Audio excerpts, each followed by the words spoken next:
you, Hagen. We're calling you out.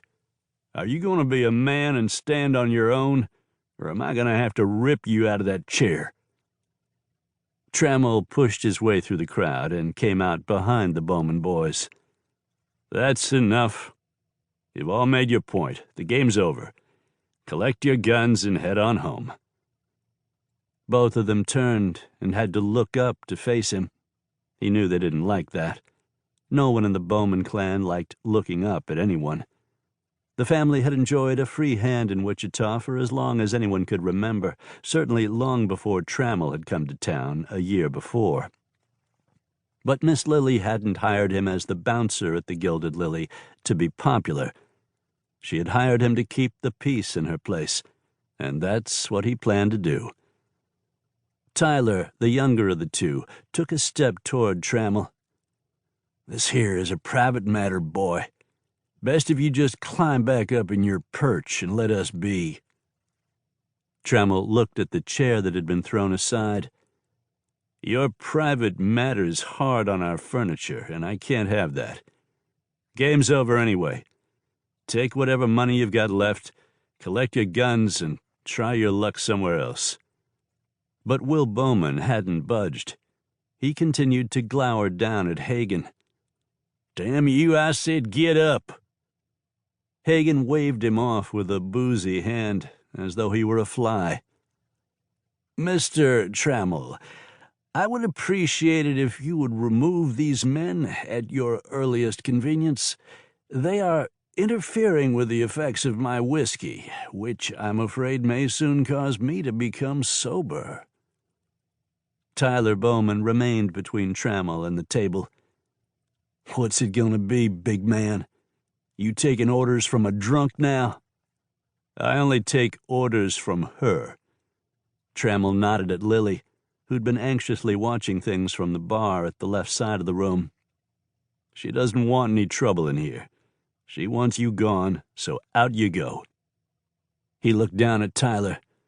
"And that means all of you, Hagen included." "We'll kill him the second we hit the street." Tyler had said it like it was supposed to be an insult to Trammel. "We'll kill him right in front of you. What happens outside is between you and the town sheriff." Trammel took one step closer to Tyler, making him crane his neck even more to try to maintain eye contact. "And I'm getting damn tired of repeating myself, boy. Everyone leaves, right now. We ain't going anywhere till this is done." Will Bowman reached for something tucked in the back of his breeches.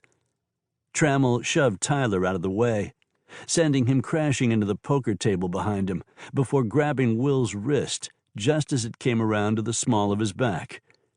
Will tried to break free from the bigger man's grip, but Trammel pulled up hard on his wrist until he heard the unmistakable sound of cartilage popping. Trammel ignored Bowman's screams as he searched for what he had been grabbing for. He found a knife handle sticking out of the back of Bowman's breeches. He pulled the blade free and threw it aside. He hated knives. Still holding on to the broken arm, Trammel grabbed the screaming Bowman by the back of his shirt collar and steered him toward the door. "Out you go, boy. Best head over to Doc Freeman's. Get that arm tended to." But Trammel stumbled when a glass bottle shattered across the back of his head. Everything slowed, sight and sound blurred, and for a fraction of a second, Trammel couldn't feel anything at all. Not pain, not surprise, not even anger. All he could feel was rage. He yanked Will Bowman off his feet and threw him aside as he turned around to face his assailant, Tyler. The younger man was scrambling for another whiskey bottle at another table, but Trammel launched a roundhouse right that caught Tyler square in the jaw. From his slowed perspective, Trammel could see the jaw was as broken as the dam that had once held back his temper. Bowman was falling, but not before a left hook from Trammel connected with Tyler's temple. The cattleman landed in a crooked heap on the floor between two card tables, as men scrambled to get out of the way. Somewhere in his mind, he could hear Lily calling his name as he picked up a chair and brought it